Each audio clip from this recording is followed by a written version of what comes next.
Okay, I'd ask our guests to please take their seats so we can get started. The Committee on Energy and Commerce will now come to order. Before my opening statement, just as a reminder to our committee members on both sides, it's another busy day at Energy and Commerce. In addition, as you will recall, to this morning's Facebook hearing, later today, our Health Subcommittee will hold its third in the series of legislative hearings on solutions to combat the opioid crisis. And remember, our Oversight and Investigation Subcommittee will hold a hearing where we'll get an update on the restoration of Puerto Rico's electric infrastructure following last year's hurricane season. So just a reminder, when this hearing concludes, I think we have votes on the House floor. Our intent is to get through every member before that point to be able to ask questions, but then after the votes, we will come back into our subcommittees to do that work. As Ray Baum used to say, the fun never stops. The chair now recognizes himself for 5 minutes for purposes of an opening statement. Good morning and welcome, Mr. Zuckerberg, to the Energy and Commerce Committee in the House. We've called you here today for two reasons. One is to examine the alarming reports regarding breaches of trust between your company, one of the biggest and most powerful in the world, and its users. And the second reason is to widen our lens to larger questions about the fundamental relationship tech companies have with their users. The incident involving Cambridge Analytica and the compromised personal information of approximately 87 million American users, or mostly American users, is deeply disturbing to this committee. The American people are concerned about how Facebook protects and profits from its users' data. In short, does Facebook keep its end of the agreement with its users? How should we as policymakers evaluate and respond to these events? Does Congress need to clarify whether or not consumers own or have any real power over their online data? Have edge providers grown to the point that they need federal supervision? You and your co-founders started a company in your dorm room that's grown to be one of the biggest and most successful businesses in the entire world. Through innovation and quintessentially American entrepreneurial spirit, Facebook and the tech companies that have flourished in Silicon Valley join a legacy of great American companies who built our nation, drove our economy forward, and created jobs and opportunity. You did it all without having to ask permission from the federal government and with very little regulatory involvement. The company you created disrupted entire industries and has become an integral part of our daily lives. Your success story is an American success story, embodying our shared values of freedom of speech, freedom of association, and freedom of enterprise. Facebook also provides jobs for thousands of Americans, including my own congressional district with data centers in Prineville. Many of our constituents feel a genuine sense of pride and gratitude for what you've created, and you're rightly considered one of the era's greatest entrepreneurs. This unparalleled achievement is why we look to you with a special sense of obligation and hope for deep introspection. While Facebook has certainly grown, I worry it may not have matured.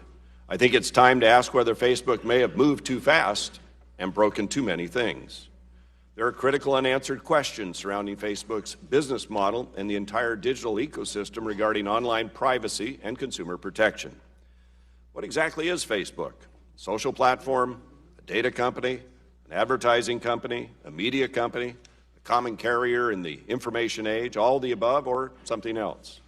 Users trust Facebook with a great deal of information: their name, hometown, email, phone number, photos, private messages, and much, much more. But in many instances, users are not purposefully providing Facebook with data. Facebook collects this information while users simply browse other websites, shop online, or use a third-party app. People are willing to share quite a bit about their lives online based on the belief they can easily navigate and control privacy settings and trust that their personal information is in good hands. If a company fails to keep its promises about how personal data are being used, that breach of trust must have consequences. Today, we hope to shed light on Facebook's policies and practices surrounding third-party access to and use of user data. We also hope you can help clear up the considerable confusion that exists about how people's Facebook data are used outside of the platform. We hope you can help Congress, but more importantly, the American people, better understand how Facebook user information has been accessed by third parties, from Cambridge Analytica and CubeU to the Obama for America presidential campaign. And we ask that you share any suggestions you have for ways policymakers can help reassure our constituents that data they believe was only shared with friends or certain groups remains private to those circles. As policymakers, we want to be sure that consumers are adequately informed about how their online activities and information are used. These issues apply not just to Facebook, but equally to the other internet-based companies that collect information about users online. So, Mr. Zuckerberg, your expertise in this field is without rival. So thank you for joining us today to help us learn more about these vital matters and to answer our questions. With that, I yield now to the gentleman from New Jersey, the ranking member of the Energy and Commerce Committee, my friend Mr. Pallone, for 5 minutes for purposes of an opening statement. Thank you, Mr. Chairman, and I also want to thank you, Mr. Zuckerberg, for being here today. Facebook has become integral to our lives. We don't just share pictures of our families. We use it to connect for school, to organize events, and to watch baseball games. Facebook has enabled everyday people to spur national political movements. Most of us in Congress use Facebook to reach our constituents in ways that were unimaginable 10 years ago, and this is certainly a good thing. But it also means that many of us can't give it up easily. Many businesses have their only web presence on Facebook. And for professions like journalism, people's jobs depend on posting on the site. And this ubiquity comes with a price. For all the good it brings, Facebook can be a weapon for those like Russia and Cambridge Analytica that seek to harm us and hack our democracy. Facebook made it too easy for a single person, in this instance Alexander Kogan, to get extensive personal information about 87 million people. He sold this data to Cambridge Analytica, who used it to try to sway the 2016 presidential election for the Trump campaign. And Facebook made itself a powerful tool for things like voter suppression, in part by opening its platform to app developers with little or no oversight. But it gets worse. The fact is, no one knows how many people have access to the Cambridge Analytica data, and no one knows how many other Cambridge Analyticas are still out there. Shutting down access to data to third parties isn't enough, in my opinion. Facebook and many other companies are doing the same thing. They're using people's personal information to do highly targeted product and political advertising. And Facebook is just the latest in a never-ending string of companies that vacuum up our data but fail to keep it safe. And this incident demonstrates yet again that our laws are not working. Making matters worse, Republicans here in Congress continue to block or even repeal the few privacy protections we have. In this era of nonstop data breaches, last year, Republicans eliminated existing privacy and data security protections at the FCC. And their justification that those protections were not needed because the Federal Trade Commission has everything under control. Well, this latest disaster shows just how wrong the Republicans are. The FTC used every tool Republicans have been willing to give it, and those tools weren't enough. And that's why Facebook acted like so many other companies and reacted only when it got bad press. We all know the cycle by now. Our data is stolen, the company looks the other way, eventually reporters find out, publish a negative story, and the company apologizes, and Congress then holds a hearing, and then nothing happens. By not doing its job, this Republican-controlled Congress has become complicit in this nonstop cycle of privacy by press release. And the cycle must stop because the current system is broken. So I was happy to hear that Mr. Zuckerberg conceded that his industry needs to be regulated, and I agree. We need comprehensive privacy and data security legislation. We need baseline protections that stretch from internet service providers to data brokers to app developers and to anyone else who makes a living off our data. We need to figure out how to make sure these companies act responsibly even before the press finds out. But while securing our privacy is necessary, it's not sufficient. We need to take steps immediately to secure our democracy. We can't let what happened in 2016 happen again. And to do that, we need to learn how Facebook was caught so flat-footed in 2016. How was it so blind to what the Russians and others were doing on its systems? Red flags were everywhere. Why didn't anyone see them? Or were they ignored? So today's hearing is a good start. But we also need to hold additional hearings where we hold accountable executives from other tech companies, internet service providers, data brokers, and anyone else that collects our information. Now, Congresswoman Schakowsky from Illinois and I introduced a bill last year that would require companies to implement baseline data security standards, and I plan to work with my colleagues to draft additional legislation. But I have to say, Mr. Chairman, it's time for this committee and this Congress to pass comprehensive legislation to prevent incidents like this in the future. My great fear is that we have this hearing today, There's a lot of press attention, and Mr. Zuckerberg, appreciate your being here once again. But if all we do is have a hearing and then nothing happens, then that's not accomplishing anything. And I know I sound very critical of the Republicans and their leadership on these privacy issues, but I've just seen it over and over again that we have the hearings and nothing happens. So excuse me for being so pessimistic, Mr. Chairman, but that's where I am. I yield back. I think I thank the gentleman for his opening comments. That we now conclude with member opening statements. The chair would like to remind members that pursuant to the committee rules, all members' opening statements will be made part of the record. Today we have Mr. Mark Zuckerberg, Chairman and CEO of Facebook Incorporated, here to testify before the full Energy and Commerce Committee. Mr. Zuckerberg will have the opportunity to give a 5-minute opening statement, followed by a round of questioning from our members. So thank you for taking the time to be here, and you are now recognized for 5 minutes. Thank you. Chairman Walden, Ranking Member Pallone, and members of the committee, we face a number of important issues around privacy, security, and democracy. And you will rightfully have some hard questions for me to answer. But before I talk about the steps we're taking to address them, I want to talk for a minute about how we got there. Facebook is an idealistic and optimistic company. For most of our existence, we focused on all the good that connecting people can bring. And as Facebook has grown, people everywhere have gotten a powerful new tool for staying connected to the people they care about most, for making their voices heard, and for building community and businesses. Just recently, we've seen the Me Too movement and the March for Our Lives organized at least part on Facebook. After Hurricane Harvey, people came together and raised more than $20 million for relief. And there are more than 70 million small businesses around the world that use our tools to grow and create jobs. But it's clear now that we didn't do enough to prevent these tools from being used for harm as well. And that goes for fake news, foreign interference in elections, and hate speech, as well as developers and data privacy. We didn't take a broad enough view of our responsibility, and that was a big mistake. It was my mistake, and I'm sorry. I started Facebook, I run it, and at the end of the day, I'm responsible for what happens here. So now, we have to go through every part of our relationship with people to make sure that we're taking a broad enough view of our responsibility. It's not enough to just connect people. We have to make sure that those connections are positive. It's not enough to just give people a voice. We need to make sure that that voice isn't used to harm other people or spread misinformation. And it's not enough to just give people control of their information. We need to make sure that the developers who they share it with protect their information too. Across the board, we have a responsibility to not just give people tools, but to make sure that those tools are used for good. It's going to take some time to work through all the changes we need to make, but I'm committed to getting this right. And that includes the basic responsibility of protecting people's information, which we failed to do with Cambridge Analytica. So here are a few key things that we're doing to address this situation and make sure that this doesn't happen again. First, we're getting to the bottom of exactly what Cambridge Analytica did and telling everyone who may have been affected.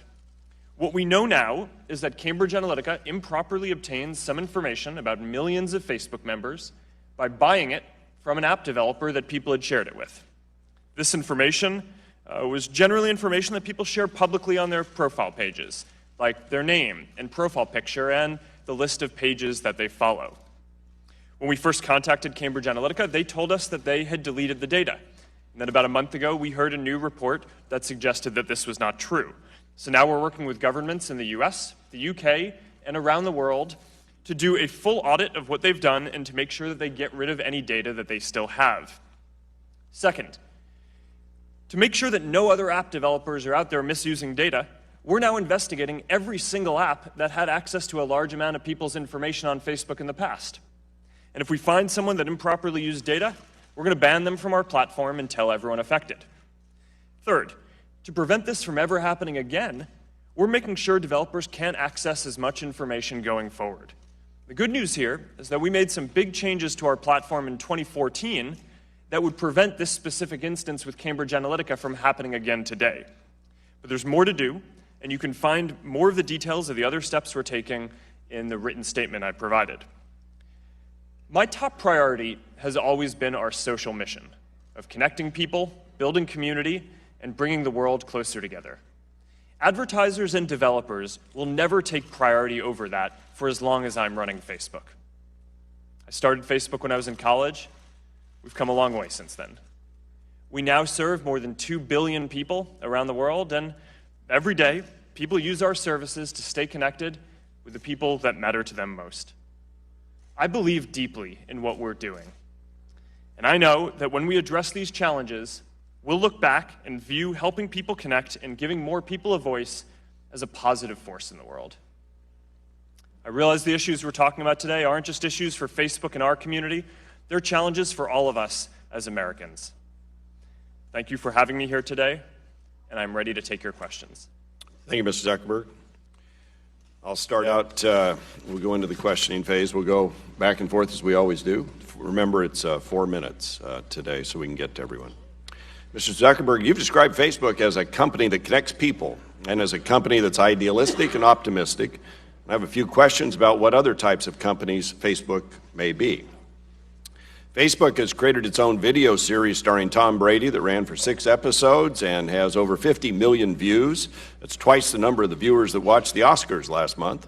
Also, Facebook's obtained exclusive broadcasting rights for 25 Major League Baseball games this season. Is Facebook a media company? Thank you, Mr. Chairman. I consider us to be a technology company because the primary thing that we do is have engineers who write code and build products and services for other people. There are certainly other things that we do too. We do pay to help produce content. We build enterprise software, although I don't consider us an enterprise software company. We build planes to help connect people, and I don't consider ourselves to be an aerospace company. But overall, when people ask us if we're a media company, what I hear is do we have a responsibility for the content that people share on Facebook? And I believe the answer to that question is yes. All right, let me ask the next one. You can send money to friends on Facebook Messenger using a debit card or a PayPal account to, quote, split meals, pay rent, and more, close quote. People can also send money via Venmo or their bank app. Is Facebook a financial institution? Mr. Chairman, I do not consider ourselves to be a financial institution, although you're right that we do provide tools for people to send money. So you've mentioned several times that you started Facebook in your dorm room in 2004. 15 years, 2 billion users, and several, unfortunately, breaches of trust later. Is Facebook today the same kind of company you started with a harvard.edu email address? Well, Mr. Chairman, I think we've evolved quite a bit as a company. When I started it, I certainly didn't think that we would be the ones building this broad of a community around the world. I thought someone would do it. I didn't think it was going to be us. So we've definitely grown. And you've recently said that you and Facebook have not done a good job of explaining what Facebook does. And so back in 2012 and 2013, when a lot of this scraping of user and friend data was happening, did it ever cross your mind that you should be communicating more clearly with users about how Facebook is monetizing their data? I understand that Facebook does not sell user data per se in the traditional sense. But it's also just as true that Facebook's user data is probably the most valuable thing about Facebook. In fact, it may be the only truly valuable thing about Facebook. Why wasn't explaining what Facebook does with users' data a higher priority for you as a co-founder and now as CEO? Mr. Chairman, you're right that we don't sell any data, and I would say that we do try to explain what we do as time goes on. It's a broad system. You know, every day, about 100 billion times a day, people come to one of our products, whether it's Facebook or Messenger or Instagram or WhatsApp, to put in a piece of content, whether it's a photo that they want to share or a message they want to send someone. And every time, there's a control right there about who you want to share it with. Do you want to share it publicly to broadcast it out to everyone? Do you want to share it with your friends, a specific group of people? Do you want to message it to just one person or a couple of people? That's the most important thing that we do, and I think that in the product that's quite clear. I do think that we can do a better job of explaining how advertising works. There is a common misperception, as you say, that is just reported, often keeps on being reported, that for some reason we sell data. I can't be clearer on this topic. We don't sell data. That's not how advertising works, and I do think we could probably be doing a clearer job explaining that given the misperceptions that are out there. Given the situation, can you manage the issues that are before you, or does Congress need to intercede? I'm going to leave that because I'm over my time. That, and I want to flag an issue the Vietnam Veterans of America have raised too, and we'll get back with your staff on that about some fake pages that are up. But I want to stay on schedule. So with that, I'll yield to Mr. Pallone for 4 minutes. Thank you. Mr. Zuckerberg, you talked about how positive and optimistic you are, and I guess I'm sorry because I'm not. I don't have much faith in corporate America, and I certainly don't have much faith in their GOP allies here in Congress. I really look at everything that this committee does, or most of what this committee does, in terms of the right to know. In other words, I always fear that people, they'll go on Facebook, they don't necessarily know what's happening or what's going on with their data. And so to the extent that we could pass legislation, which I think we need, and you said that we probably should have some legislation, I want that legislation to give people the right to know, to empower them, to provide more transparency, I guess is the best way to put it. So I'm looking at everything through that sort of lens. So just let me ask you 3 quick questions, and I'm going to ask it to answer yes or no because of the time. Yes or no, is Facebook limiting the amount or type of data Facebook itself collects or uses? Congressman, yes, we limit a lot of the data that we collect and use. But see, I don't see that in the announcements you've made. Like, you've made all these announcements the last few days about the changes you're going to make, and I don't really see how those announcements or changes limit the amount or type of data that Facebook collects or uses in an effective way. But let me go to the second one. Again, this is my concern that users currently may not know or take affirmative action to protect their own privacy. Yes or no, is Facebook changing any user default settings to be more privacy protective? Congressman, yes. In response to these issues, we've changed a lot of the way that our platform works so that way developers can't get access to as much information. But see, again, I don't see that in the changes that you propose. I don't really see any way that these user default settings, you're changing these user default settings in a way that is going to be more privacy protection. But let me protective. But let me go to the third one. Yes or no? Will you commit to changing all the user default settings to minimize, to the greatest extent possible, the collection and use of users' data? Can you make that commitment? Congressman, we try to collect and give people the ability. But I'd like you to answer yes or no, if you could. Will you make the commitment to changing all the user default settings to minimize, to the greatest extent possible, the collection and use of users' data? I don't think that's hard for you to say yes to, unless I'm missing something. Congressman, this is a complex issue that I think deserves more than a one-word answer. Well, again, that's disappointing to me because I think you should make that commitment, and maybe what we could do is follow up with you on this, if possible, if that's okay. We can do that follow-up? Yes. All right. Now, you said yesterday that each of us owns the content that we put on Facebook, and that Facebook gives some control to consumers over their content, but we know about the problems with Cambridge Analytica.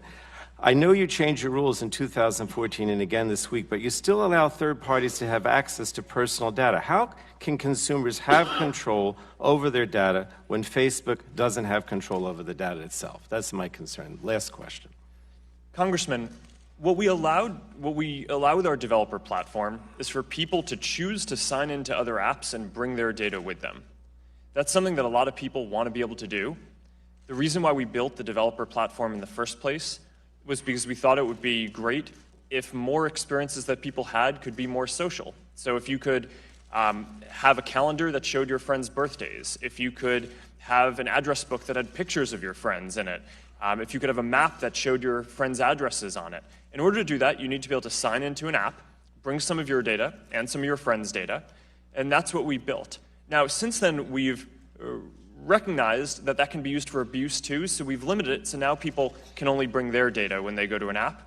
But that's something that a lot of people do on a day-to-day basis, is sign into apps and websites with Facebook, and that's something that we're going to have to. Yeah, I know. I still think that there's not enough. People aren't empowered enough to really make those decisions in a positive way. Chair now recognizes former chairman of the committee, Mr. Barton of Texas, for 4 minutes. Well, thank you, and thank you, Mr. Zuckerberg, for being here. People need to know that you're here voluntarily. You're not here because you've been subpoenaed, so we appreciate that. Sitting behind you have a gentleman who used to be counsel for the committee, Mr. Jim Barnett, and if he's affiliated with Facebook, you've got a good one. If he's not, he's just got a great seat. I don't know what it is. I'm going to read you a question that I was asked. I got this through Facebook, and I've got dozens like this. So my first question, please ask Mr. Zuckerberg, why is Facebook censoring conservative bloggers such as Diamond and Silk? Facebook called them unsafe to the community. That is ludicrous. They hold conservative views. That isn't unsafe. What's your response to? Congressman, in that specific case, our team made an enforcement error, and we have already gotten in touch with them to reverse it.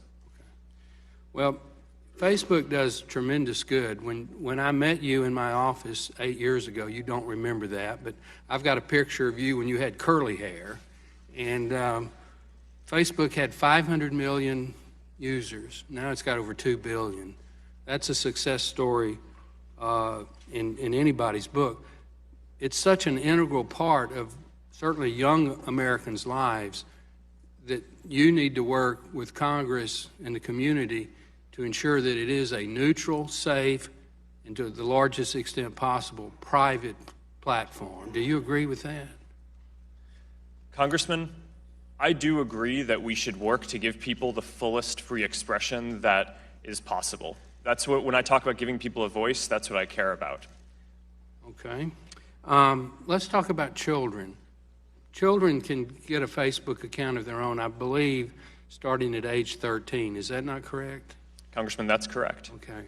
Is there any reason that we couldn't have just a no data sharing policy, period, until you're 18? Just if you're a child with your own Facebook account, until you reach the age of 18, you know, it's you know, you can't share anything. It's their data, their picture. It doesn't go anywhere. Nobody gets to scrape it. Nobody gets to access it. It's absolutely, totally private. For children, what's wrong with that? Congressman, we have a number of measures in place to protect minors specifically. We make it so that adults can't contact minors who they aren't already friends with. We make it so that certain content that may be inappropriate for minors we don't show. The reality that we see is that teens often do want to share their opinions publicly. And that's a service that... Well, we would let them opt in to do that. Yes, we do. But don't, you know, unless they specifically allow it, then don't allow it. That's my point. Congressman, every time that someone chooses to share something on Facebook, you go to the app, right there, it says, who do you want to share with? When you sign up for a Facebook account, it starts off sharing with just your friends. If you want to share it publicly, you have to specifically go and change that setting to be sharing publicly. But I'm about out of time. I actually use Facebook, and you know, I know if you take the time, you can go to privacy and click on that, and you can go to your settings and click on that. You can pretty well set up your Facebook account to be almost totally private, but you have to really work at it. And my time's expired. Hopefully we can do some questions in writing as a follow-up. Absolutely. Thank you, Mr. Chairman. Chair now recognizes the gentleman from Illinois, Mr. Rush, for 4 minutes for questions. Thank you, Mr. Chairman. Mr. Zuckerberg, welcome. In the 1960s, our government, acting through the FBI and local police, maliciously tricked individuals and organizations into participating in something called COINTELPRO, which was a counterintelligence program where they tracked and shared information about civil rights activists, their political, social, civic, even religious affiliations. And I personally was a victim of COINTELPRO. Your organization, your methodology, in my opinion, is similar. You're truncating the basic rights of the American promise of life, liberty, and the pursuit of happiness by the wholesale invasion and manipulation of their right to privacy. Mr. Zuckerberg, what is the difference between Facebook's methodology and the methodology of the American political pariah, J. Edgar Hoover? Congressman, this is an important question because I think people often ask what the difference is between surveillance and what we do, and I think that the difference is extremely clear, which is that on Facebook, you have control over your information. The content that you share, you put there. You can take it down at any time. The information that we collect, you can choose to have us not collect. You could delete any of it, and of course you can leave Facebook if you want. I know of no surveillance organization that gives people the option to delete the data that they have or even know what they're collecting. Mr. Zuckerberg, you should be commended that Facebook has grown so big so fast. It is no longer the company that you started in your dorm room. Instead, it's one of great American success stories. That much influence comes with enormous social responsibility of which you have failed to act and to protect and to consider. Shouldn't Facebook, by default, protect users' information? Why is the onus on the user to opt in to privacy and security settings? Congressman, as I said, every time that a person chooses to share something on Facebook, they're proactively going to the service and choosing that they want to share a photo, write a message to someone. And every time there's a control right there, not buried in settings somewhere, but right there when they're posting about who they want to share it with. Mr. Zuckerberg, I only have a few more seconds. In November 2017, ProPublica reported that Facebook was still allowed housing advertisers to systematically exclude advertisements to specific racial groups and explicitly prohibited practice. This is just one example where Facebook has allowed race to improperly play a role. What has Facebook done, and what are you doing to ensure that your targeted advertisements and other components of your platform are in compliance with federal laws such as the Civil Rights Act of 1968? Congressman, since we learned about that, we removed the option for advertisers to exclude ethnic groups from targeting. When did you do that? The gentleman's time has expired. We need to go now to the gentleman from Michigan, Mr. Upton, for 4 minutes. Well, thank you, Mr. Chairman, and welcome to the committee. A number of times in the last day or two, you've indicated that, in fact, you're now open to some type of regulation, and we know, of course, that you're the dominant social media platform without any true competitor, in all frankness, and you have hundreds, if not thousands, of folks that would be required to help navigate any type of regulatory environment. Some would argue that a more regulatory environment might ultimately stifle new platforms and innovators. Some might describe as desperately needed competition, i.e. regulatory complexity helps protect those folks like you. It could create a harmful barrier to entry for some startups, particularly ones that might want to compete with you. So should we policymakers up here be more focused on the needs of startups over large incumbents? And what kind of policy regulatory environment would you want instead of managing maybe a Fortune 500 company if you were launching a startup to take on the big guy? Congressman, thank you. And let me say a couple of things on this. First, to your point about competition, the average American uses about 8 different apps to communicate and stay connected to people. So there's a lot of competition that we feel every day, and that's an important force that we definitely feel in running the company. Second, on your point about regulation, the internet is growing in importance around the world in people's lives, and I think that it is inevitable that there will need to be some regulation.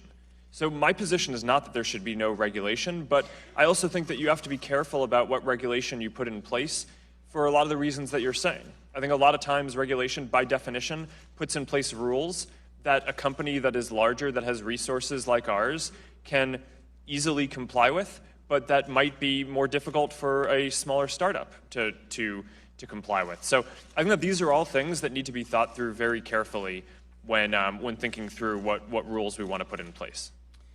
To follow up a question that Mr. Barton asked about Silk and Diamond, I don't know whether you know about this particular case. I have a former state rep who's running for state senate. He's the former Michigan lottery commissioner, so he's a guy of fairly good political prominence.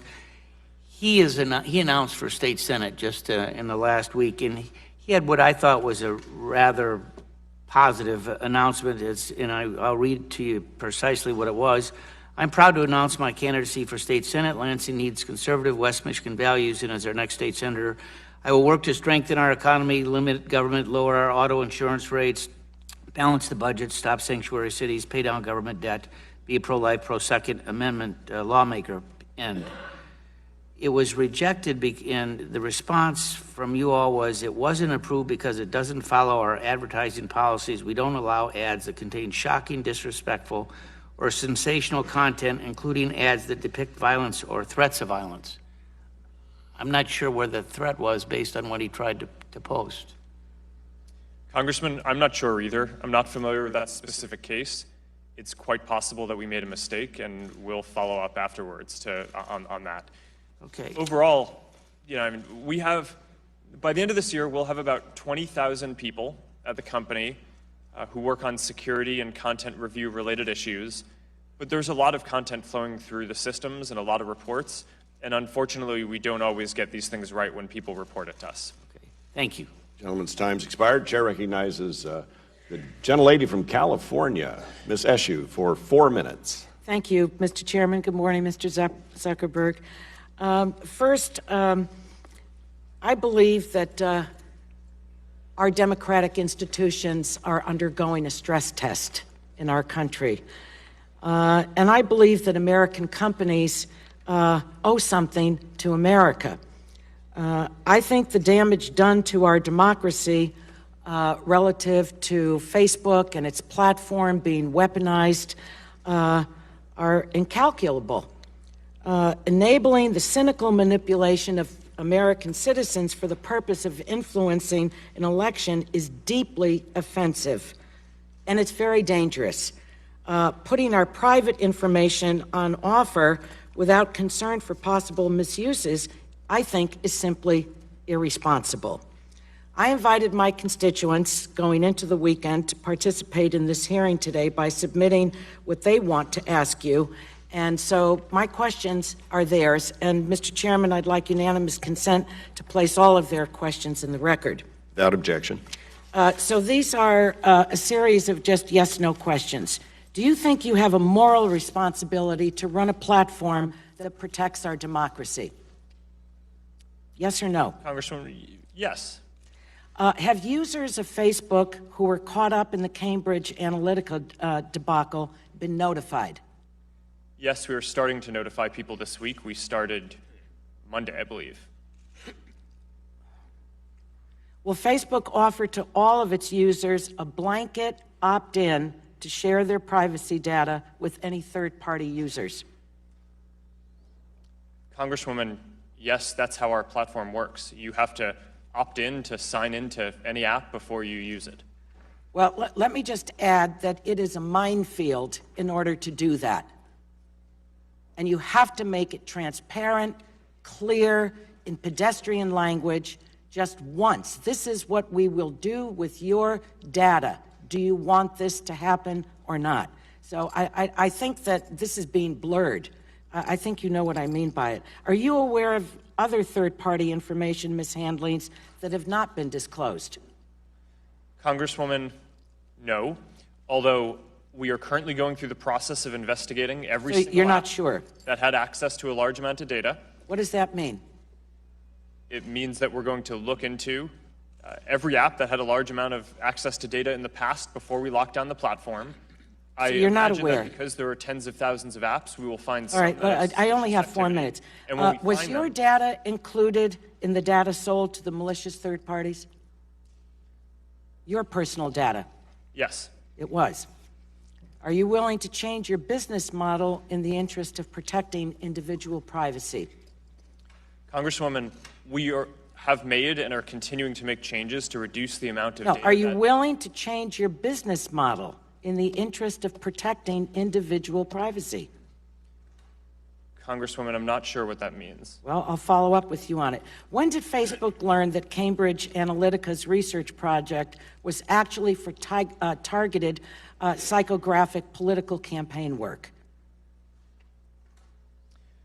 Congresswoman, it might be useful to clarify what actually happened here.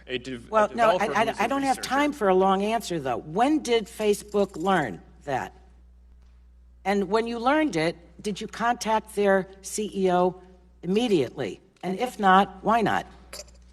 Congresswoman, yes. When we learned in 2015 that a Cambridge University researcher associated with the academic institution that built an app that people chose to We share know what their data happened with. with them, but I'm asking you.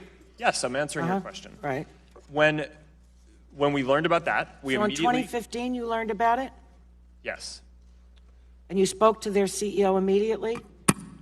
we shut down the app. Did you speak to And their we CEO demanded- immediately?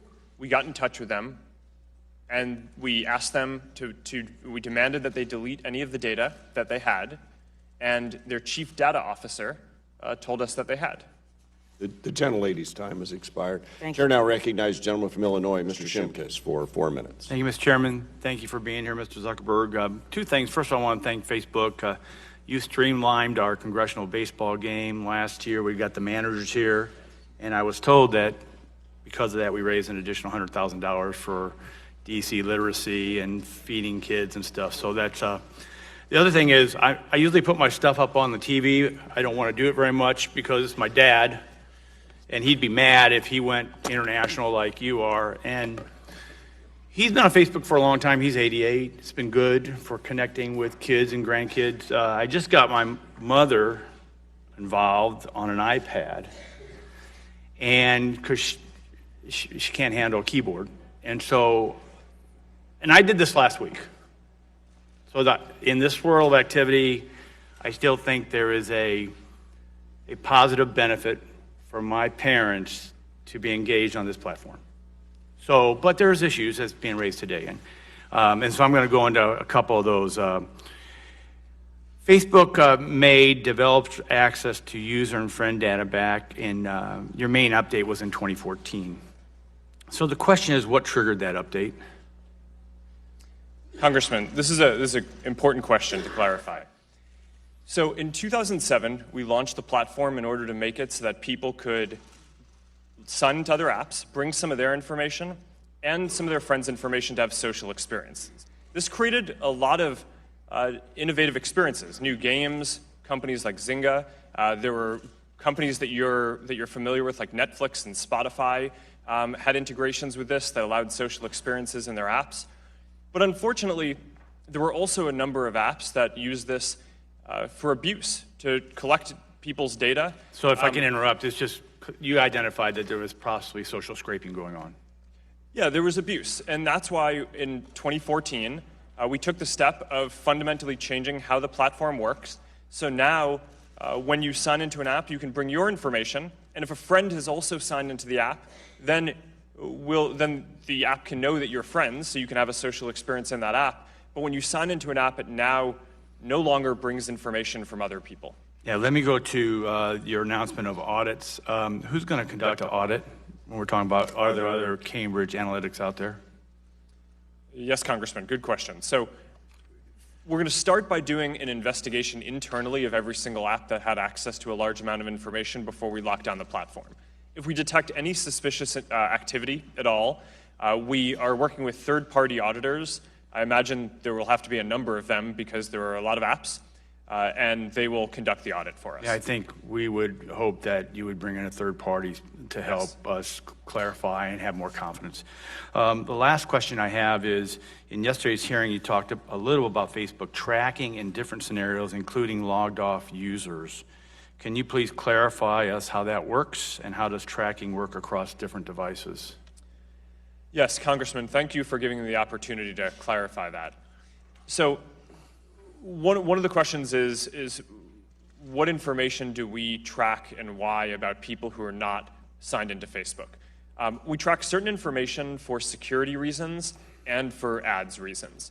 For security, it's to make sure that people who are not signed into Facebook can't scrape people's public information. You can, even when you're not signed in, you can look up the information that people have chosen to make public on their page because they wanted to share it with everyone, so there's no reason why you should have to be logged in. But nonetheless, we don't want someone to be able to go through and download every single public piece of information. Even if someone chose to make it public, that doesn't mean that it's good to allow someone to aggregate it. So even if someone isn't logged in, we track certain information like how many pages they're accessing as a security measure. The second thing that we do is we provide an ad network that third-party websites and apps can run in order to help them make money.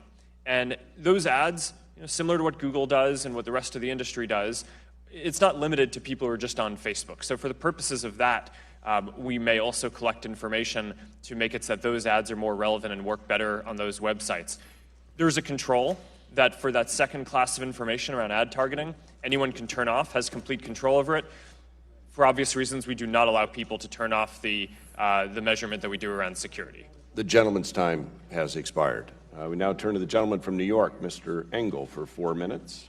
Thank you, Mr. Chairman. Mr. Zuckerberg, you have roots in my district, the 16th Congressional District of New York. I know that you attended Ardsley High School and grew up in Westchester County. As you know, Westchester has a lot to offer, and I hope that you might commit to returning to Westchester County, perhaps to do a forum on this and some other things. I hope you would consider that. We'll be in touch with you. But I know that Ardsley High School is very proud of you. You mentioned yesterday that Facebook was deceived by Alexander Kogan when he sold user information to Cambridge Analytica. Does Facebook, therefore, plan to sue Alexander Kogan, Cambridge University, or Cambridge Analytica, perhaps for unauthorized access to computer networks, exceeding access to computer networks, or breach of contract, and why or why not? Congressman, it's something that we're looking into. We already took action by banning him from the platform, and we're going to be doing a full audit to make sure that he gets rid of all the data that he has as well. To your point about Cambridge University, what we've found now is that there's a whole program associated with Cambridge University where a number of researchers, not just Alexander Kogan, although to our current knowledge he's the only one who sold the data to Cambridge Analytica, there were a number of other researchers who were building similar apps. So we do need to understand whether there was something bad going on at Cambridge University overall that will require a stronger action from us. You mentioned before in your remarks hate speech. We've seen the scale and reach of extremism balloon in the last decade, partially because of the expansion of social platforms, whether it's a white supremacist rally in Charlottesville that turned violent, or to ethnic cleansing in Burma that resulted in the second largest refugee crisis in the world. Are you aware of any foreign or domestic terrorist organizations, hate groups, criminal networks, or other extremist networks that have scraped Facebook user data? And if they have, and if they do it in the future, how would you go about getting it back or deleting it? Congressman, we're not aware of any specific groups like that have engaged in this. We are, as I've said, conducting a full investigation of any apps that had access to a large amount of data, and if we find anything suspicious, we'll tell everyone affected. We do not allow hate groups on Facebook overall. So if there's a group that they're primary purpose or a large part of what they do is spreading hate, we will ban them from the platform overall. So do you adjust your algorithms to prevent individuals interested in violence or nefarious activities from being connected with other like-minded individuals? Sorry, could you repeat that? Do you adjust your algorithms to prevent individuals interested in violence or bad activities from being connected with other like-minded individuals? Congressman, yes, that's certainly an important thing that we need to do. Okay, and finally, let me say this. Many of us are very angry about Russian influence in the 2016 presidential elections and Russian influence over our presidential elections. Does Facebook have the ability to detect when a foreign entity is attempting to buy a political ad? And is that process automated? Do you have procedures in place to inform key government players when a foreign entity is attempting to buy a political ad or when it might be taking other steps to interfere in an election? Congressman, yes, this is an extremely important area. After we were slow to identify the Russian information operations in 2016, this has become a top priority for our company to prevent that from ever happening again. Especially this year in 2018, which is such an important election year with the US midterms, but also major elections in India, Brazil, Mexico, Hungary, Pakistan, and a number of other places. So we're doing a number of things that I'm happy to talk about or follow up with afterwards around deploying new AI tools that can proactively catch fake accounts that Russia or others might create to spread misinformation. And one thing that I'll end on here, just because I know we're running low on time, is since the 2016 election, there have been a number of significant elections, including the French presidential election, the German election, and last year the US Senate Alabama special election. And the AI tools that we deployed in those elections were able to proactively take down tens of thousands of fake accounts that may have been trying to do the activity that you're talking about. So our tools are getting better. For as long as Russia has people who are employed who are trying to perpetrate this kind of interference, it will be hard for us to guarantee that we're going to fully stop everything. But it's an arms race, and I think that we're making ground and are doing better and better and are confident about how we're going to be able to do it. Gentleman's time has expired. Thank you. Chair recognizes Chairman of the Health Subcommittee, Dr. Burgess of Texas, for 4 minutes. Thank you, Mr. Chairman, and thanks to our witness for being here today. Mr. Chairman, I have a number of articles that I'm asking unanimous consent to insert into the record. I know I won't have time to get to all of my Without questions. objection, and we put the slide up you requested. And so I'm going to be submitting some questions for the record that are referencing these articles. One is Friended, How the Obama Campaign Connected with Young Voters by Michael Scherer. We already know how to protect ourselves from Facebook, and I hope I get this name right, Zeynep Tufekci. And It's Time to Break Up Facebook by Eric Wilson, who, in the interest of full Without disclosure, is a objection. former staffer. And I will be referencing those articles in some written questions. I consulted my technology guru, Scott Adams, in the form of Dilbert, going back 21 years ago. And when you took the shrink wrap off of a piece of software that you bought, you were automatically agreeing to be bound by the terms and conditions. So we've gone a long way from taking the shrink wrap off of an app, but I don't know that things have changed all that much. And I guess, does Facebook have a position, a position that you recommend for elements of a company's terms and conditions that you encourage consumers to look at before they click on the acceptance? Congressman, yes. I think that it's really important for the service that people understand what they're doing and signing up for and how the service works. We have laid out all of what we do in the terms of service because that's what is legally required of us. Let me just ask you, because we're going to run short on time, have you laid out for people what it would be indicative of a good actor versus a less than good actor in someone who's developed one of these applications? Congressman, yes, we have a developer terms of service, which is separate from the normal terms of service for individuals using the service. Is the average consumer able to determine what elements would indicate poor or weak consumer protections just by their evaluation of the terms and conditions? Do you think that's possible? Congressman, I'm not sure what you mean by that. Well, can the average person, the average lay person, look at the terms and conditions and make the evaluation, is this a strong enough protection for me to enter into this arrangement? And look, I'm as bad as anyone else. I see an app, I want it, I download it, I breeze through the stuff, just take me to the good stuff in the app. But if a consumer wanted to know, could they know? Congressman, I think you're raising an important point, which is that I think if someone wanted to know, they could. But I think that a lot of people probably just accept terms of service without taking the time to read through it. I view our responsibility not as just legally complying with laying it out and getting that consent, but actually trying to make sure that people understand what's happening throughout the product. That's why every single time that you share something on Facebook or one of our services, right there is a control in line where you control who you want to share with. Because I don't just think that this is about a terms of service, it's contextual. You want to present people with the information about what they might be doing and give them the relevant controls in line at the time that they're making those decisions, not just have it be in the background sometime or up front, make a one-time decision. Yeah, let me move on to something else. Mr. Pallone brought up the issue of he wanted to see more regulation. We actually passed a bill through this committee last Congress dealing with data breach notification, not so much for Facebook, but for the credit card breaches. A good bill. Many of the friends on the other side of the dais voted against it, but it was Ms. Blackburn's bill, and I think it's one we should consider again in light of what's going on here. But you also signed a consent decree back in 2011. And, when I read through that consent decree, it's pretty explicit. And there is a significant fine of $40,000 per violation per day, and if you've got 2 billion users, you can see how those fines would mount up pretty quickly. So in the course of your audit, are you extrapolating data for the people at the Federal Trade Commission for the terms and conditions of the consent decree? That is, I'm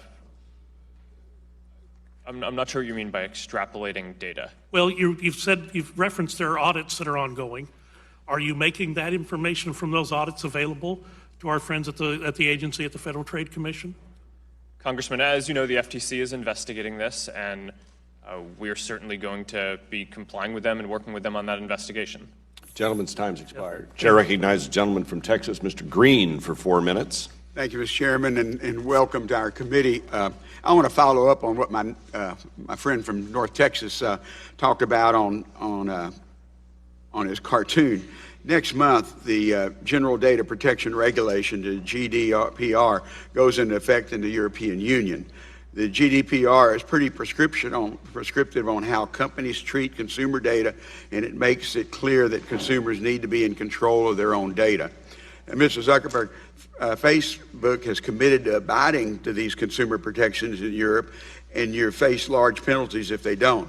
In recent days, you've said that Facebook intends to make the same settings available to users everywhere, not only in Europe. Did I understand correctly that Facebook would not only make the same settings available, but that will make the same protections available to Americans that they will the Europeans? Yes, Congressman, all the same controls will be available around the world. Okay.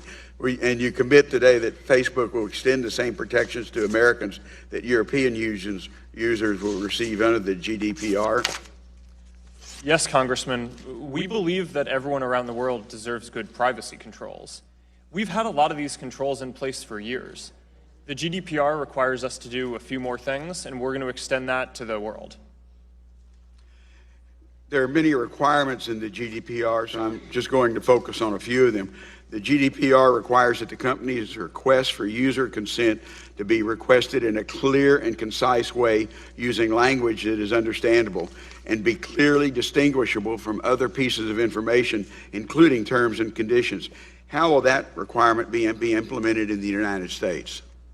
Congressman, we're going to put at the top of everyone's app when they sign in a tool that walks people through the settings and gives people the choices and asks them to make decisions on how they want their settings set. One of the GDPR's requirements is data portability. Users must be permitted to request a full copy of their information and be able to share that information with any companies that they want to.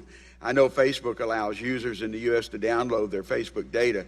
Does Facebook plan to use the currently existing ability of users to download their Facebook data as the means to comply with the GDPR's data portability requirement? Congressman, I think we may be updating it a little bit, but as you say, we've had the ability to download your information for years now, and people have the ability to see everything that they have in Facebook, to take that out, delete their account, and move their data anywhere that they want.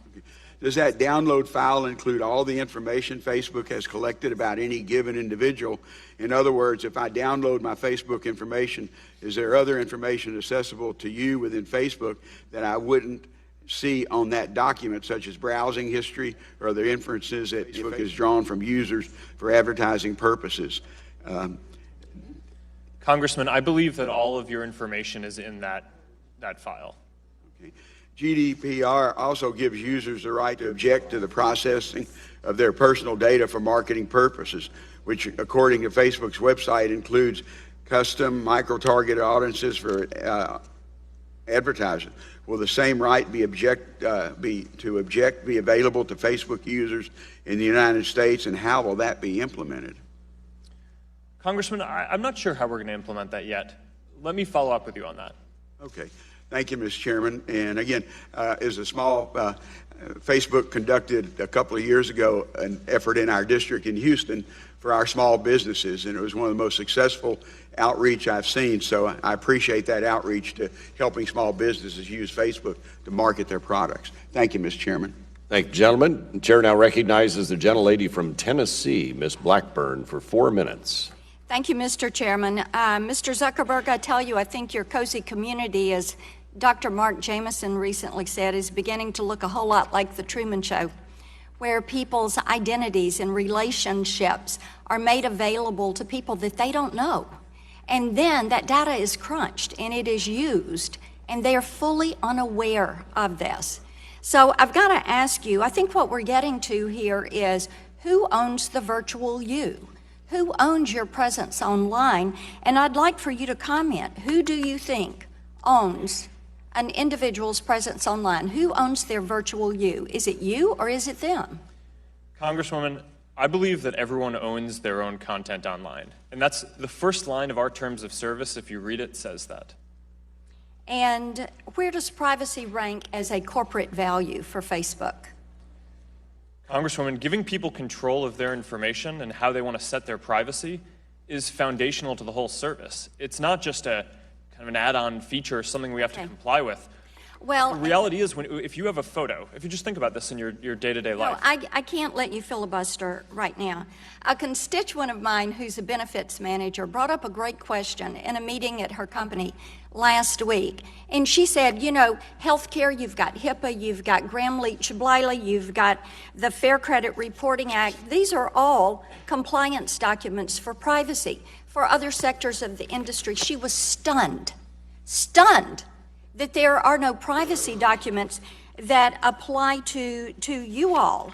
And we've heard people say that, you know, and you've said you're considering maybe you need more regulation. What we think is we need for you to look at new legislation. And you're hearing there'll be more bills brought out in the next few weeks, but we have had a bill, the Browser Act, and I'm certain that you're familiar with this. It's bipartisan, and I thank Mr. Lipinski and Mr. Lance and Mr. Flores for their good work on this legislation. We've had it for over a year, and certainly we've been working on this issue for about 4 years. And what this would do is have one regulator, one set of rules for the entire ecosystem. And will you commit to working with us to pass privacy legislation, to pass the Browser Act? Will you commit to doing that?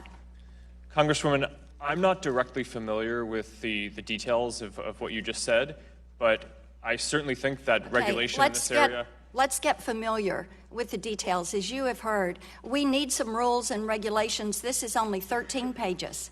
The Browser Act is 13 pages, so you can easily become familiar with it, and we would appreciate your help. And I've got to tell you, as Mr. Green just said, as you look at the EU privacy policies, you're already doing much of that, if you're doing everything you claim. because you will have to allow consumers to control their data, to change, to erase it. You have to give consumers opt-in so that mothers know. My constituents in Tennessee want to know that they have a right to privacy, and we would hope that that's important to you all. I want to move on and ask you something else, and please get back to me once you've reviewed the Browser Act. I would appreciate hearing from you.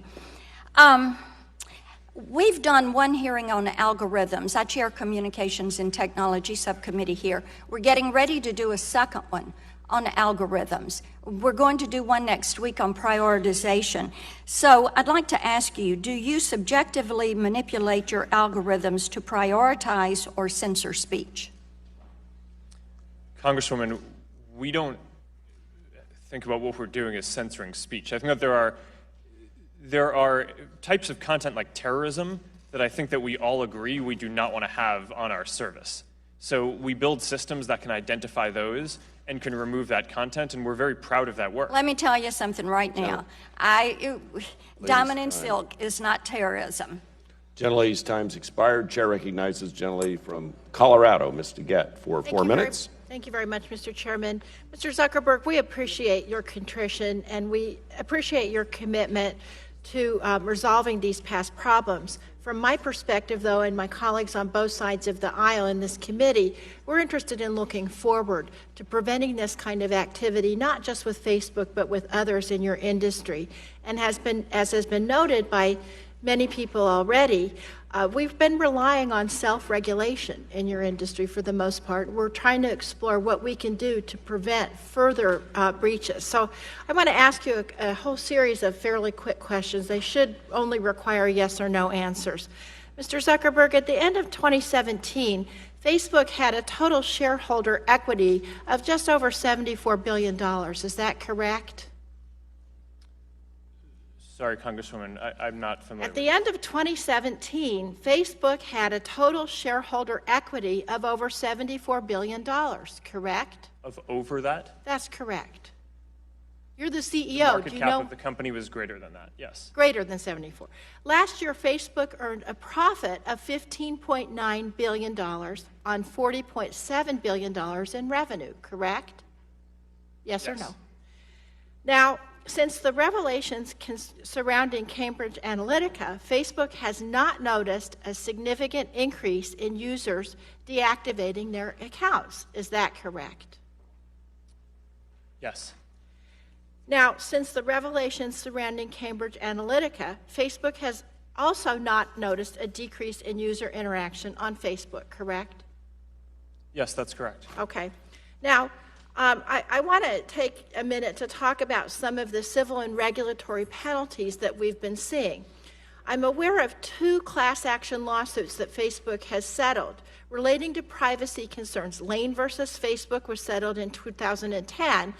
That case resulted in no money being awarded to Facebook users. Is that correct? Congresswoman, I'm not familiar with the details of that. You're the CEO of the company, correct? Yes. Now, this major lawsuit was settled. Do you know about the lawsuit? Congresswoman, I get briefed on these. You know about this lawsuit, Lane versus Facebook, yes or no? I'm not familiar with the details. Okay, if you can supplement, I'll just tell you, there was this lawsuit and the users got nothing. In another case, Fraley versus Facebook, it resulted in a 2013 settlement fund of $20 million being established with $15 individual payouts to Facebook users beginning in 2016. Is that correct? Congresswoman, I'm not familiar. You don't know about that one either. Okay, well, I'll tell you with our it happened. team, but I don't remember the exact details of it. Okay. Now, as a result of a 2011 FTC investigation into Facebook's privacy policy, do you know about that one? The FTC investigation? Uh-huh. Yes. Okay. You entered into a consent decree with the FTC, which carried no financial penalty for Facebook. Is that correct? Congresswoman, I don't remember if we had a financial penalty. You're the CEO of the company. You entered into a consent decree, and you don't remember if you had a financial penalty. I remember the consent decree. The consent decree is extremely important to how we Yes. operate the company. I would think a financial penalty would be too. Okay. Well, the reason you probably don't remember it is because the FTC doesn't have the authority to issue financial penalties for first-time violations. The reason I'm asking these questions, sir, is because we continue to have these abuses and these data breaches, but at the same time, it doesn't seem like future activities are prevented. And so I think one of the things that we need to look at in the future, as we work with you and others in the industry, is putting really robust penalties in place in case of improper actions. And that's why I asked these questions. Gentlelady's time's expired. Chair recognizes the gentleman from Louisiana, the whip of the House, Mr. Scalise, for 4 minutes. Thank you, Mr. Chairman. And Mr. Zuckerberg, I appreciate you coming here. I know, as some of my other colleagues mentioned, you came here voluntarily, and we appreciate the opportunity to have this discussion because clearly what your company's been able to do has revolutionized the way that people can connect. And there's a tremendous benefit to our country. Now it's a worldwide platform, and it's helped create a shortage of computer programmers. So as a former computer programmer, I think we would both agree that we need to encourage more people to go into the computer sciences because our country is a world leader, thanks to your company and so many others. But it obviously raises questions about privacy and data and how the data is shared and what is a user's expectation of where that data goes. So I want to ask a few questions. First, would you agree that we need more computer programmers and people to go into that field? Congressman, yes. That's a public service announcement we just made, so appreciate you joining me in that. On Mr. Shimkus' question, it was really a follow-up to a question yesterday that you weren't able to answer, but it was dealing with how Facebook tracks users, especially after they log off. And you had said, in relation to Congressman Shimkus' question, that there is data mining, but it goes on for security purposes. So my question would be, is that data that is mined for security purposes also used to sell as part of the business model? Congressman, I believe that those are that we collect different data for those, but I can follow up on the details of All right, if you could follow up, I would appreciate that. Getting into this new realm of content review, I know some of the people that work for Facebook, Campbell Brown said, for example, this is changing our relationship with publishers and emphasizing something that Facebook has never done before. It's having a point of view. And you mentioned the Diamond and Silk example where you I think, described it as a mistake. Were the people who made that mistake held accountable in any way? Congressman, let me follow up with you on that. That situation developed while I was here preparing to testify, so I'm not in all the details. I do want to ask you about a study that was done dealing with the algorithm that Facebook uses to describe what is fed to people through the news feed. And what they found was, after this new algorithm was implemented, that there was a tremendous bias against conservative news and content and a favorable bias towards liberal content. And if you can look at that, that shows a 16-point disparity, which is concerning. I would imagine you're not going to want to share the algorithm itself with us. I'd encourage if you wanted to do that, but who develops the algorithm? I wrote algorithms before, and you can determine whether or not you want to write an algorithm to sort data, to compartmentalize data, but you can also put a bias in if that's the directive. Was there a directive to put a bias in? And first, are you aware of this bias that many people have looked at and analyzed and seen? Congressman, this is a really important question. There is absolutely no directive in any of the changes that we make to have a bias in anything that we do. To the contrary, our goal is to be a platform for all ideas. And, I know we're almost out of time, so if you can go back and look and determine if there was a bias. Whoever developed that software, you have 20,000 people that work on some of this data analysis. If you can look and see if there is a bias and let us know if there is and what you're doing about it, because that is disturbing when you see that kind of disparity. Finally, there's been a lot of talk about Cambridge and what they've done in the last campaign. In 2008 and 2012, there was also a lot of this done.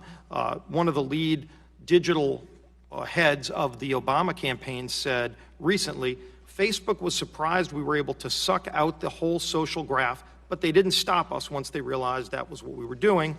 They came to office in the days following the election, recruiting and were very candid that they allowed us to do things they wouldn't have allowed someone else to do because they were on our side. Now, that's a direct quote from one of the heads of the Obama digital team. What would she mean by they, Facebook, were on our side? Congressman, we didn't allow the Obama campaign to do anything that any developer on the platform wouldn't have otherwise been able to do. So she No was special making an treatment. inaccurate statement in your point of view? Yes. All right. Gentleman's Appreciate the time's comments and expired. look forward to those answers. Yield back the balance of my time. Chair now recognizes the gentleman from Pennsylvania, Mr. Doyle, for 4 minutes. Thank you, Mr. Chairman. Mr. Zuckerberg, welcome.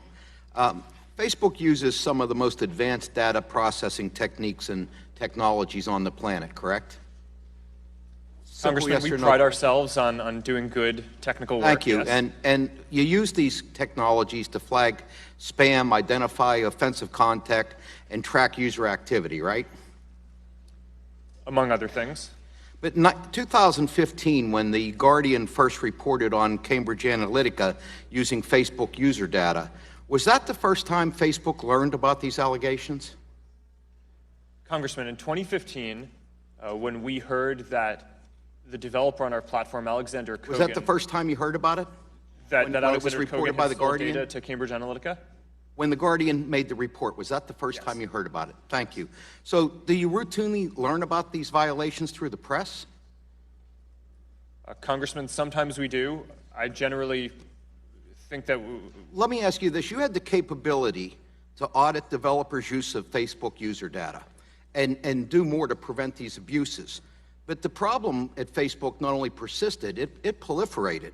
In fact, relatives to other types of problems you had on your platform, it seems as though you turned a blind eye to this, correct? Congressman, I disagree with that assessment.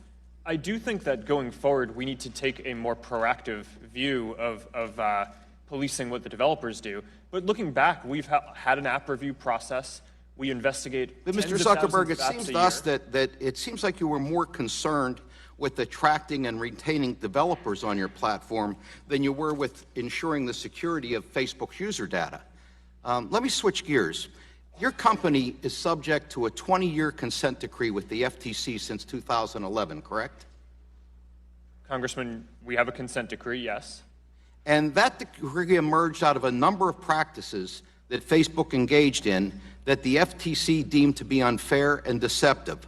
One such practice was making Facebook users' private information public without sufficient notice or consent, claiming that Facebook certified the security and integrity of certain apps when in fact it did not, and enabling developers to access excessive information about a user and their friends. Is that correct? Congressman, I'm not familiar with all of the things that the FTC said, although I'm these very were familiar part of with the FTC consent order decree. itself.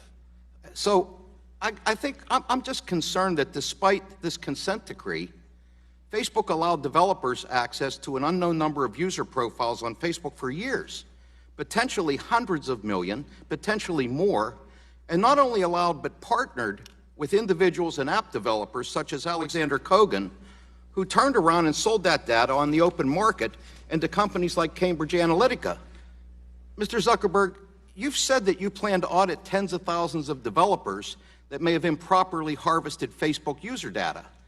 You also said that you plan to give all Facebook users access to some user controls that will be made available in the EU under the GDPR. But it strikes me that there's a real trust gap here. This developer data issue is just one example. But why should we trust you to follow through on these promises when you have demonstrated repeatedly that you're willing to flout both your own internal policies and government oversight when the need suits you? Congressman, respectfully, I disagree with that characterization. We've had a review process for apps for years. We've reviewed tens of thousands of apps a year and taken action against a number of them. Our process was not enough to catch a developer. I see my time is almost over. I just want to say, Mr. Chairman, that to my mind, the only way we're going to close this trust gap is through legislation that creates and empowers a sufficiently resourced expert oversight agency with rulemaking authority to protect the digital privacy and ensure that companies protect our users' data. With that, I yield back. Gentleman's time's expired. Chair recognizes the Chairman of the Subcommittee on Digital Commerce and Consumer Protection, Mr. Latta of Ohio, for 4 minutes. Well, thank you, Mr. Chairman, and Mr. Zuckerberg, thanks very much for being with us today. First question I have is, can you tell the Facebook users that the Russians and the Chinese have not used the same methods as other third parties to scrape the entire social network for their gain? Congressman, we have not seen that activity. None at all? Not that I am aware of. Okay. Let me ask this question. You know, a little bit's been going on when you made your opening statement in regards to what you'd like to see done with the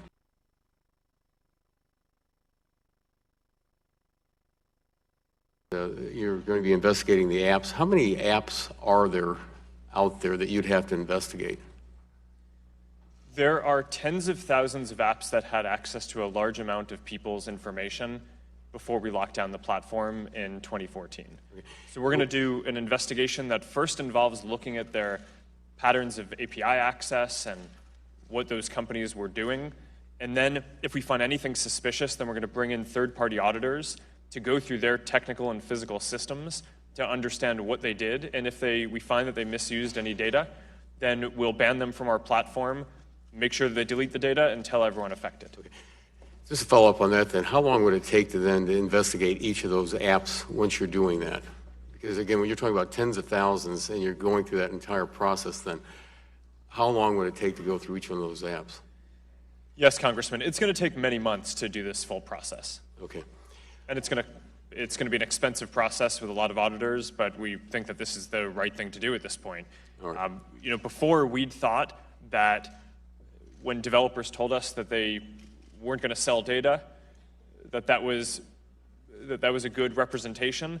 But one of the big lessons that we've learned here is that clearly we cannot just take developers' word for it. We need to go and enforce them. Okay. When we're talking about audits, and there's been some questions about this, on the audits in 2011, Facebook did sign that consent order with the Federal Trade Commission for the privacy violations. Part of that consent order requires Facebook to submit third-party privacy audits to the FTC every 2 years. First, are you aware of the audits? And second, why didn't the audits disclose or find these issues with the developers' access to users' data? Yes, Congressman, I'm aware of the audits that we do. We do audits every other year. They're ongoing. The audits have not found material issues with our privacy programs in place at the company. I think the broader question here is we've had this FTC consent decree, but we take a broader view of what our responsibility for people's privacy is. And our view is that what a developer did, they represented to us that they were going to use the data in a certain way, and then in their own systems went out and sold it. We do not believe is a violation of the consent decree, but it's clearly a breach of people's trust. And the standard that we hold ourselves to is not just following the laws that are in place, but we just want to take a broader view of this, of protecting people's information. Just about out of time here. Are you aware that Facebook did provide the auditors with all the information they requested when doing the FTC audits? Sorry, can you repeat that? Yeah. Did Facebook provide the auditors with all the information they requested when they were preparing the audit for the FTC? Congressman, I believe we do provide the audits to the FTC. Okay, but all the information was provided. And were you ever personally asked to provide information or feedback in these audits to the FTC? Congressman, not personally, although I'm briefed on all of the audits by our team. Okay. Mr. Chairman, my time's expired, and I yield back. Gentleman yields back. Chair recognizes gentlelady from Illinois, Ms. Schakowsky, for 4 minutes. Working at it. Thank you, Mr. Chairman. You know, you have a long history of growth and success, but you also have a long list of apologies. In 2003, it started at Harvard. I apologize for any harm done as a result of my neglect. 2006, we really messed this one up. 2007, we simply did a bad job. I apologize for it. 2010, sometimes we move too fast. 2011, I'm the first to admit that we've made a bunch of mistakes. 2017, this is in connection with the Russian manipulation of the election and the data that came from Facebook initially. I ask for forgiveness. I will work to do better. So it seems to me from this history that self-regulation, this is proof to me that self-regulation simply does not work. I have a bill, the Secure and Protect Americans Data Act, that I hope you will take a look at. Very simple bill about setting standards for how you have to make sure that the data is protected, deadlines on when you have to release that information to the public. Certainly it ought to go to the FTC as well. But in response to the questions about the apps and the investigation that you're going to do, you said you don't necessarily know how long. Have you set any deadline for that? Because we know, as my colleague said, that there are tens of thousands. There's actually been 9 million apps. How long do we have to wait for that kind of investigation? Congresswoman, we expect it to take many months. Years? I hope not. Okay. I want to ask you, yesterday, following up on your response to Senator Baldwin's question, you said yesterday that Kogan also sold data to other firms.